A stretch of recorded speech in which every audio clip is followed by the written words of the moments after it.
Thanks for joining us, Tiger fans. A new week of Tiger Timeout along the Campbellsville University Sports Network.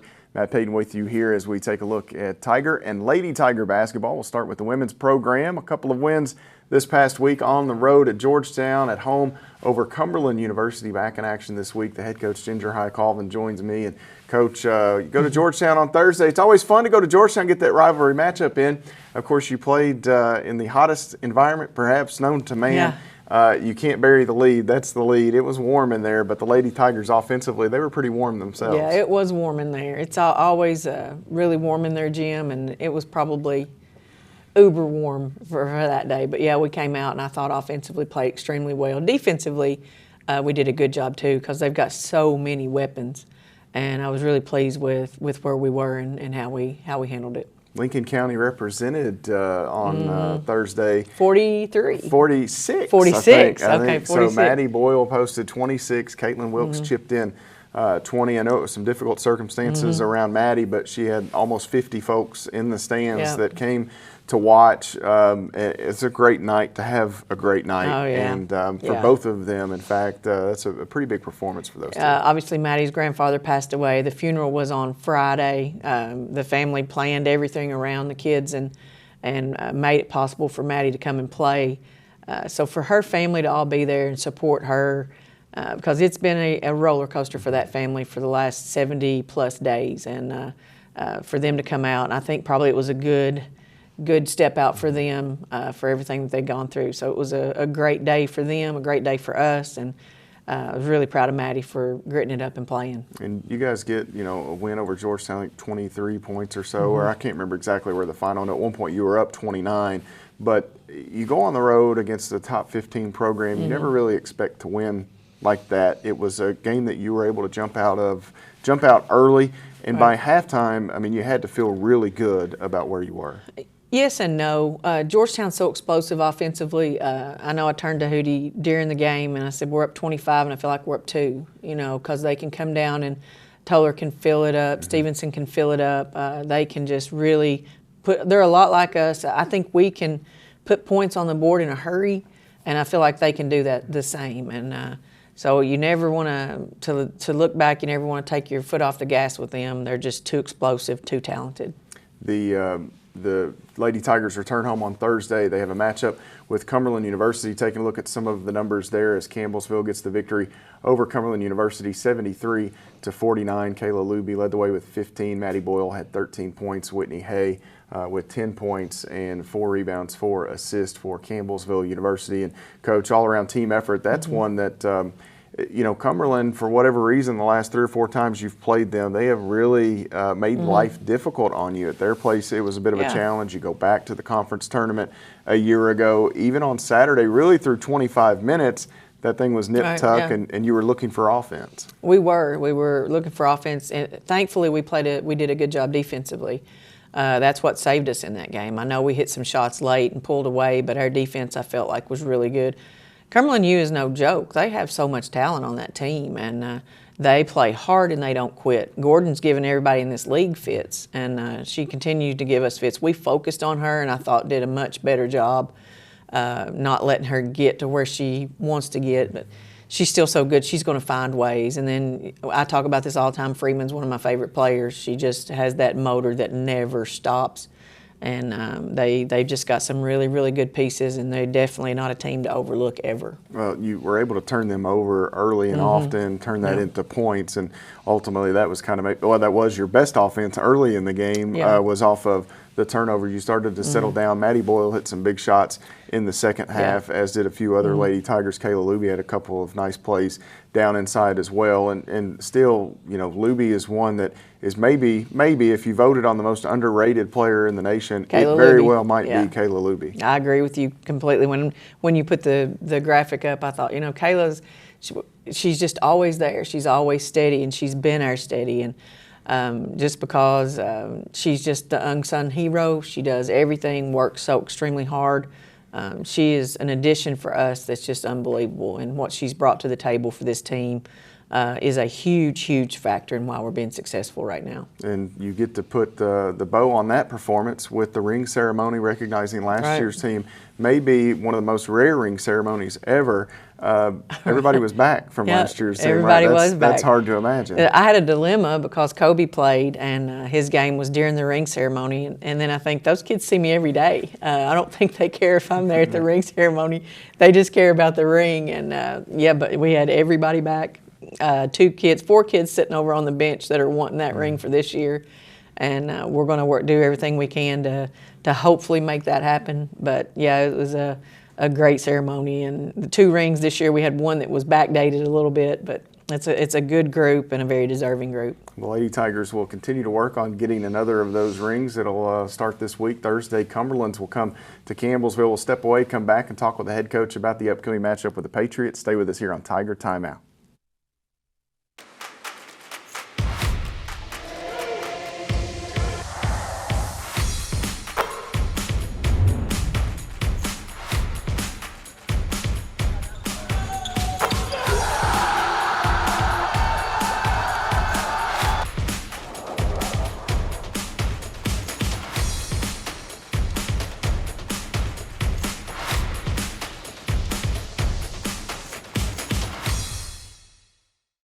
Hey Bobo, do trees tell each other stories?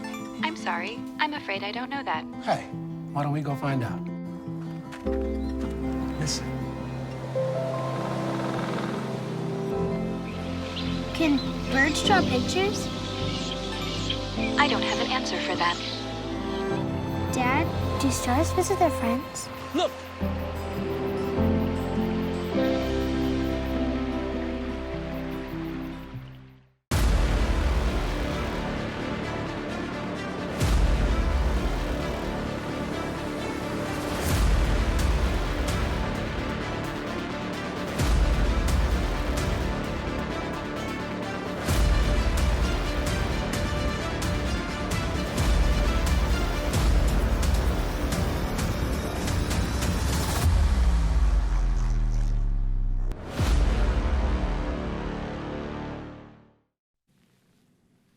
Second segment of Tiger Timeout here on the Campbellsville University Sports Network. Thanks for staying with us. Matt Payton with you as we look at the upcoming week for Campbellsville's Lady Tigers, a top 20 matchup with Cumberland's in the Powell Center on Thursday, and then they'll hit the road for a rivalry matchup at the Battle of Highway 55 with Lindsey Wilson. Coach, this Cumberland's team, one that Coach Rick Reeves has continued over his time there. The Monday Twins, Destiny Hayworth, on and on down the list. They are continuing to mature and grow. They're going to be a national tournament team once again in the top 15.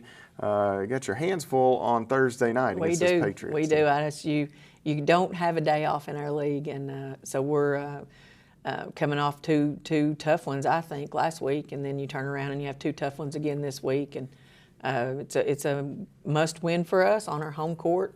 We would like to get it, but we know it's going to take our best effort because they're extremely talented. Let's take a look at the numbers. The matchup with the Patriots going back. Campbellsville got an 18-point win on the road earlier this season. The Lady Tigers still second in the nation in points per game, shoot it really well from the field at 51%. The Patriots 16-6, 83-9, 83.9 points per game. So 2 of the nation's best scoring offenses will square off at 5:30 in the Powell Center on Thursday, and it's Cumberland's team, coach, that right in the middle of the season they lost 4 out of 5. So if you take that 5-game stretch out of there, 11-2 the rest of the way. So they just had that one stretch where they struggled a bit. Not sure exactly what it was, but you certainly know what they're capable of. They did. I think their guard was having some wrist issues and some rib issues. She was playing, but wasn't playing her best. And we both know when she's at her best, she's really good, one of the best guards in our league. So they did have a tough stretch against good opponents on the road.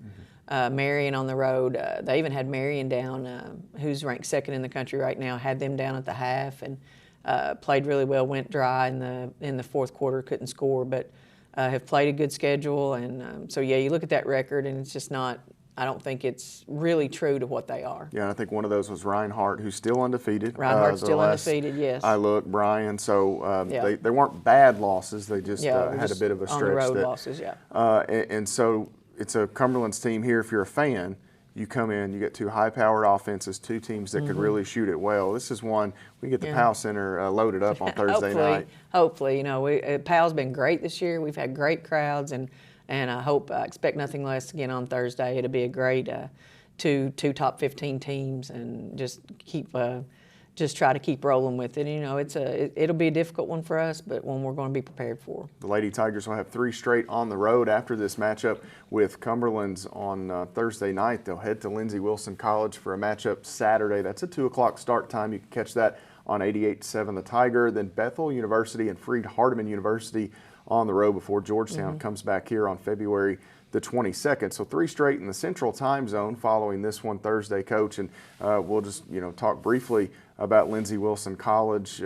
Here, you guys sprinted out as a really good half of basketball for you. Coach John Wethington's team picked up a big win right before they came over over Freed-Hardeman on that Thursday. You were able to jump out early, never look back here. I know you kind of expect it to play out a little differently over there. I do. I think their kids are young, and the kids had not gone up against the zone before. I know they'll make some tweaks on that. He's got a group that's just playing well. They play extremely hard. They play good together, and he's got some good veterans to mix in with that good group of younger kids. And I think just in the years on down that Lindsey's just going to continue to get better. And we all know John does a great job with them. And I think he's got a team he really, really likes. He enjoys this group, and they play extremely hard for him. So, you have this Thursday game, but you have to turn right around and prepare for at Lindsey Saturday game.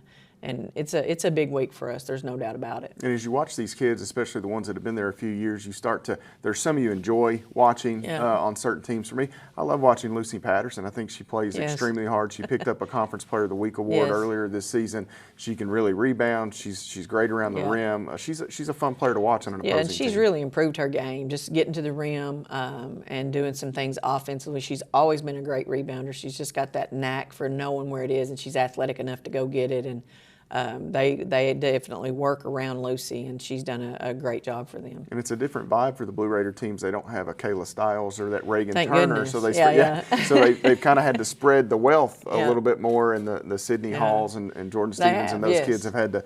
It's been more of a spread out attack. And my philosophy is a little bit more like that: is to spread the wealth and not have just that one key player. But now, if Kayla Stiles called me, I would. I would gladly take hit the hater off. button, as they say today. Tara and Lindsay's assistant posted a video from back when Kayla was playing, and she jumped up and broke the rim down in practice. Just jumped up and grabbed it, and I was like, "Whew!" I can remember those days, man. Those were tough ones, but it is a good Lindsay team. And just speaking about our conference, I think all but one team right now is in conversation for national tournament teams, and that says a lot about a league like ours. And then Cumberland U, who's not in that conversation right now, has played a lot of teams really close. So you just can't count them out when tournament time rolls around. And you've turned me into a junkie on this. So this week we were watching Dordt and Concordia. We're texting number 1 versus number 6. That was a fun one. You see the quality of teams around the nation. Everybody's telling our girls this is their year, and we're good. We're good. We are good, but we're not the only good team out there. And that's something that we have to understand. Was we have to work to get better every game. That game very well could have been a national final type game last night with Concordia and Dordt, and it was fun to watch. Yeah, Dordt ended up pulling off a 5-point victory on the road at Concordia, the former home of one Kayla Luby that we talked about earlier in the game. Coach, best of luck this weekend. Thanks, Matt. The Lady Tigers in action Thursday, 5:30 the start. Coverage begins at 5:15 on the Campbellsville University Sports Network. Then again on Saturday, 2 o'clock Eastern the start, 1:45. Coverage begins on 88.7 The Tiger. We'll step away, take a break, come back, and visit with the head coach Brent Vernon about Tiger basketball here on Tiger Timeout. The black truck? Hey, Christina from accounting. Yeah, hi. Hey, I used to date a girl named Christina. Oh, really? Yeah, and then she dumped me for my best friend. You want to see some photos of them that I took? I don't. I thought we talked about this, buddy. Buzzed and overshared again? Yeah. Yeah. I'm gonna call a car. That's a smart idea. So yeah, I know, that's why I did it. Hey, you're gonna get back to the top of the mountain. Does that mean I'm gonna get back with Christina? No. Oh. No.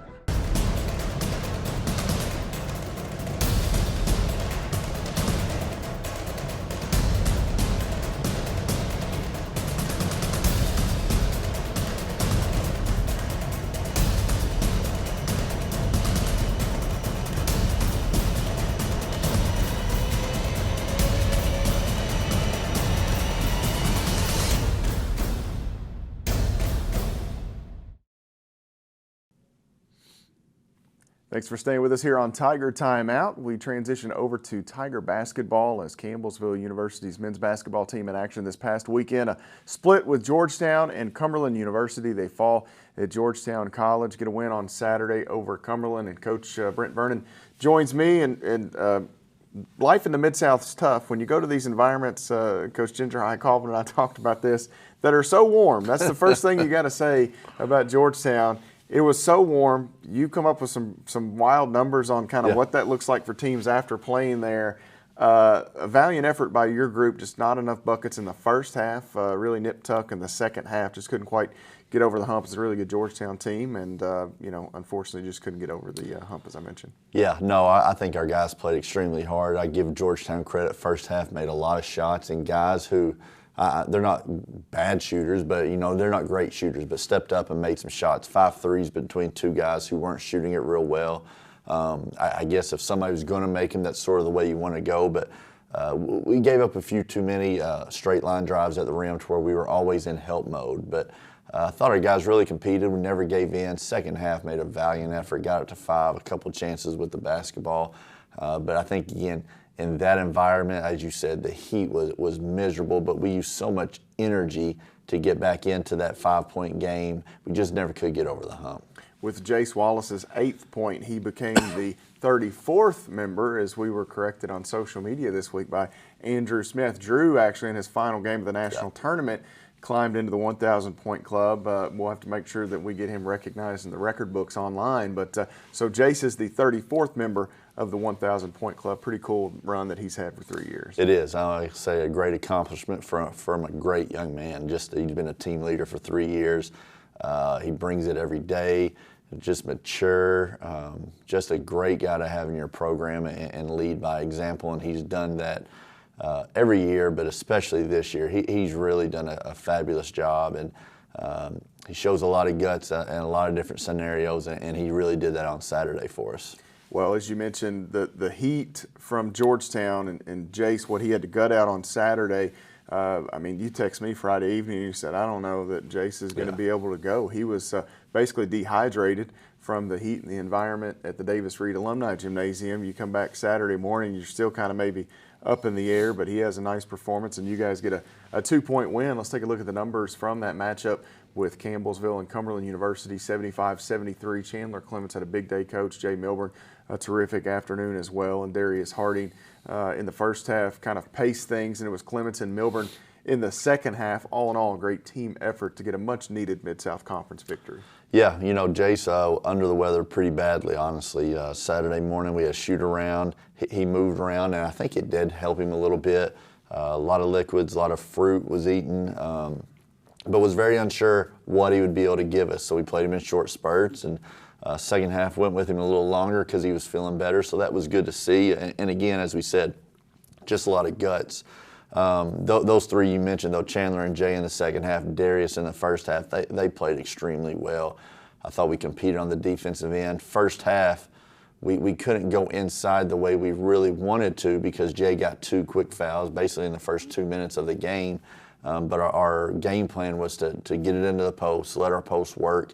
And it took a lot away whenever Jay got out. And so Cumberland U took advantage of that. And then second half, after that first minute and a half where we really struggled and sort of dug ourselves a big hole, I thought everybody really locked in. We defended, we rebounded the way we thought we were going to be able to, and we took advantage in the post like we wanted to, and that was the difference in the game. It really, once you got Jay Milburn back and being available, they really didn't have an answer for him, but when Chandler Clements is attacking the glass like he did on Saturday, it gives you kind of this double threat of those two, and obviously you've got other guys that can rebound, but when they're able to go up and get big ones like they were on Saturday, it really, obviously, more possessions and fewer for them makes a big difference, and that was a big component of that. It was, and Jay just demands so much attention, not really when it comes to the offensive side, but the offensive rebounding side.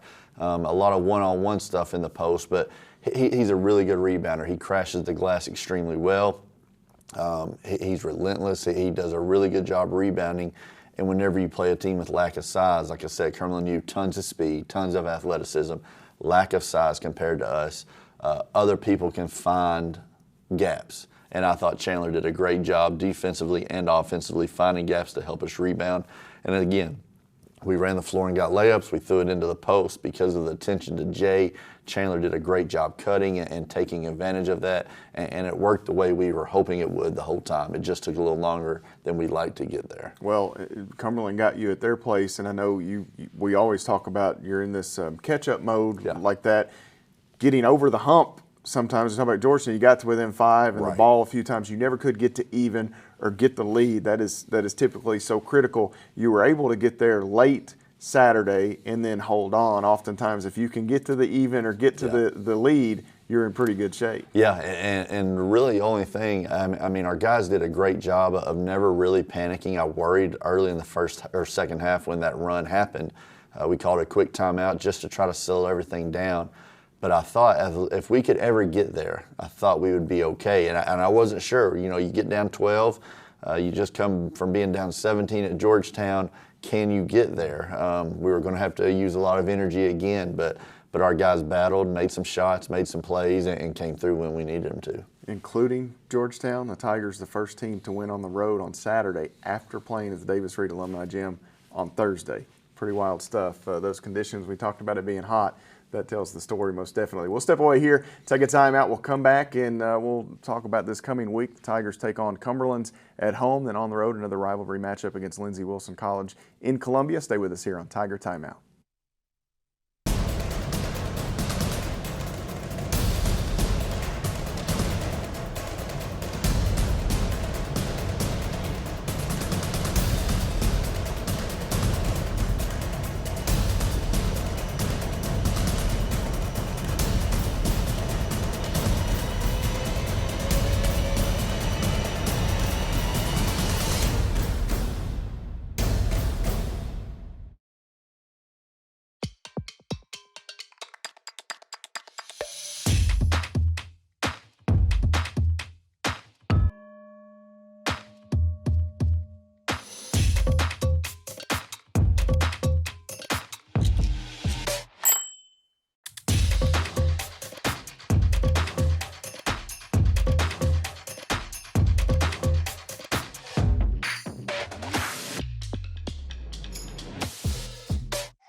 Final segment of this week's edition of Tiger Time Out here on the Campbellsville University Sports Network. Matt Payton with you as we take a look at the week ahead for Campbellsville University men's basketball. They'll take on Cumberland's at home in the Powell Center on Thursday. Coach Brent Vernon joins me. Coach, it's a Cumberland's team that you almost had at their place. They've climbed inside the top 10 now here as we come down the late stretch of the season.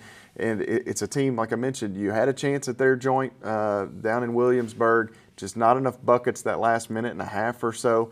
But it's a matchup that you guys like, and hopefully it's a top 10 win, a signature win that you need. Yeah, a big game this week. Both games are really big. It's that fun time of year, honestly, where, I mean, every game all year is big, but now you get in the conference, you're getting the last 2 or 3 weeks. A lot of teams jostling for position, so a big game. And, you know, we've played 2 or 3 top 10 teams this year, and every game we've been right there. We've just not been able to get that big win, and I think our guys are chomping at the bit for it. We're excited. We've had a really good week of practice. You know, it comes down to, can you make enough plays, and we're going to go out and try to do that. Again, Cumberland's a team in front of us in the standings, so a win would be good to try to catch up a little bit. It would get us back to 500, which is big moving forward. So there's a lot of things that go into it, but exciting game coming up. Again, top 10, that's what you live for as a player. So we're ready for this moment. Absolutely. As we take a look at some of the matchups, taking a preview of the matchup with Cumberland's here, Campbellsville 15-7, the Patriots 19-2 on the year. Both teams averaging in the 80s in terms of points per game. Cumberland's shoots it really well, Coach. And maybe the most impressive thing on that field goal percentage for Cumberland's at 50%. They don't use a lot of back-to-the-basket typical posts. Yeah. Jonathan Brown and some of those guys of late, J.J. Ramey, who was Conference Player of the Week this past week. It's a perimeter-oriented approach for Coach Matt Daniel. So 50% for that group. They get a lot of stuff at the rim, but it's not with the traditional post or back-to-the-basket style. They do, and you throw on top of that, they're shooting in conference almost 42% from three as a team. A lot of four-guard lineups, at times even five-guard lineups. Very capable defensively, but when you really watch them, it's almost like, yes, we're defending, we're playing hard, we're trying to get stops, but at the end of the day, let's see who can outscore the other. There's been a lot of high-scoring games with them. Again, averaging 88 points is tough. Our goal is going to be to try to keep them in that 75 or lower, and I think that's a very tough task to do, but we also feel very confident if we can be in that, it gives us a great chance to win. So it'll be another game of chess. That's just what it is now in conference play. I think we've got a really good game plan going into it. They've got a talent of players, man, and we've got to be ready to go and guard and be able to keep them from getting to the rim. After Saturday here at home, you've got a 3-game stretch on the road in conference play. We'll take a look at the upcoming schedule for the Tigers. Cumberland's, of course, here on Thursday. They'll tip off at 7:30. Lindsey Wilson College then on Saturday begins that 3-game stretch. Lindsey, Bethel, and Freed-Hardeman all in the Central Time Zone. They'll get Georgetown back here at home. That'll be the final game of the regular season in the Mid-South Conference. So you look, 5 games remaining in league play. It is definitely the stretch run. The Blue Raiders you got here, I believe, by 7 a few weeks back. You'll go to their place on Saturday, and that's a big one all of a sudden for really 4th place in the league as of where we sit today. Yeah, it is, and we got, as of today, a leg up, but Saturday's huge. It'd be good from a lot of instances. If you can get a win, it's a sweep to where if you and Lindsey are ever tied in conference, you own the head-to-head. If we were to lose and being split, right now they sort of got a leg up because they've beaten Georgetown twice. A very good win for them last Saturday. But, you look at it, and we're only a game back from Georgetown in 3rd. We have Cumberland's, Georgetown plays Freed. By the end of the week, you could be looking at a 2 or 3-way tie for 3rd. You could be looking at 3rd by yourself. There's so many different scenarios. And we expected this in our league. We have a very tough league. Everybody knows each other like all leagues, and they play each other tough. So a lot of teams beating each other up. And again, this is why you play. It's the competitive part of it. And for us, we need 2 wins this week. You take splits, better than going the other way, but we have our eyes set on 2 things, and that's wins on Thursday and Saturday. And the game Thursday against Cumberland's, the game Saturday against Lindsey Wilson College, that, the stretch here, the late stretch run, how do you preach that up to the guys? You here you are, fasten the seatbelts, it's almost over. It is. You always say it, and it's true, there's no game bigger than the other, but basically every game now is the most important game. And there's no other way to look at it, because you sit there and say, well, if you beat Cumberland, you're putting yourself in a good position. Well, then you go right back to Saturday. If you don't beat Lindsey, you sort of fall back from that win on Thursday. So every game is huge. The attention to detail, it shouldn't have to be a factor, but you have to ramp it up even more. Your margin for error is thin in conference, and that's where we're at. And with our record at 3-4, just a little bit lower than what we expected, our margin for error is small. So we have to be prepared and ready and go get 2 this week. Best of luck, Coach. Thanks, Matt. The Tigers in action Thursday against Cumberland, 7:30 the start time. Of course, that will follow women's coverage that begins at 5:30, 5:15 the start on the CU Sports Network. And then on Saturday over at the Bigger Sports Center, coverage will begin. That is a 2 o'clock Central, 2 o'clock Eastern time start for the Lady Tigers. For the Tigers, coverage begins at 1:45 on 88.7. For the head coach Brent Vernon, as well as Ginger High-Colvin, I'm Matt Payton. We'll see you next time on Tiger Timeout.